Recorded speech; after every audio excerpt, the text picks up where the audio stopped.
Hello student, welcome to our channel Mohsin Explain GSEB Made Easy. Now in this video we are going to discuss chapter 9, chapter name Fundamental Right, Fundamental Duties and the Directive Principle of the State Policy, subject Social Science. Now the question, text book में question अलग है, यहाँ पर जो मेरी PDF है उसमें question अलग है. सो PDF के बेस पे तो क्वेश्चन है the directive principle are the fundamental principle in the governance of the country. लेकिन टेक्स्ट बुक के बेस पे जो क्वेश्चन है वो क्वेश्चन है directive principle are the foundation for the ruler of a regime.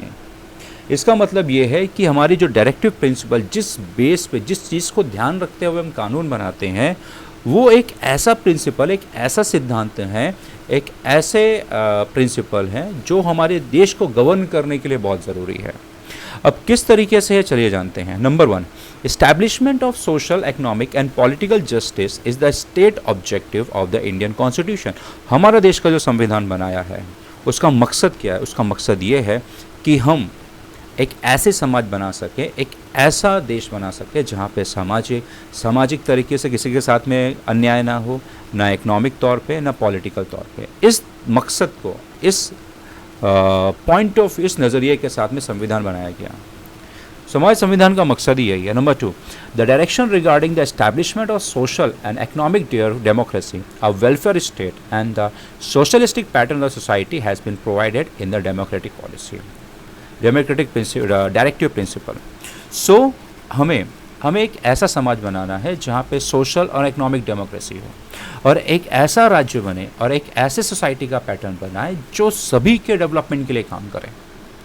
तो इस चीज़ को ध्यान रखते हुए हमें डेमोक्रेटिक प्रिंसिपल्स को सामने रखा गया, तब जाके हम कॉन्स्टिट्यूशन को फ्रेम कर पाए. Number 3, this principle are meant to provide guidance to the government in framing policy.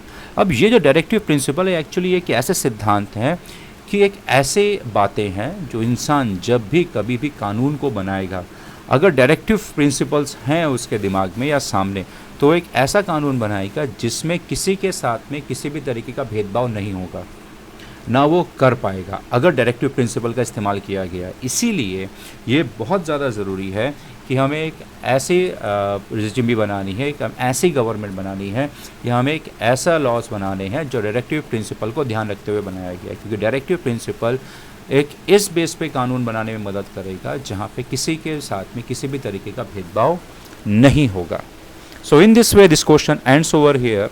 Thank you very much.